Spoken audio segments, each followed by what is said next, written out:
Check out this Yaheetech kitchen island cart. Hey there, it's Kevin and I do honest and unbiased reviews, and I hope you'll give this video a thumbs up if you find it helpful.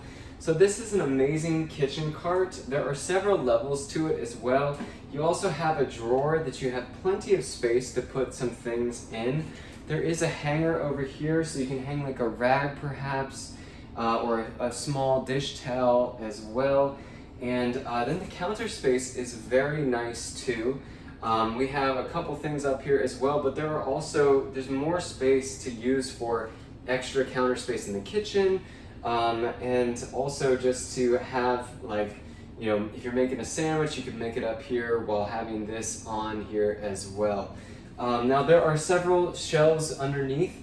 There's one midway that is a type of like graded shelf because there are holes within the shelf, but it is not going to be a big enough hole to drop something through.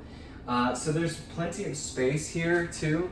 And then underneath there's also another shelf which you can have like bags, or you can have boxes, or whatever you want you can place on the bottom here too. But again, a big thing with this is that it is on wheels, and you can roll it around and switch it up if you need to get behind it or get into like this here. You need to roll it away, and then you can open this up and use it that way. So this is just an amazing kitchen cart. Again, it is exactly what we needed. So I hope you enjoyed this review, and I'll see you next time.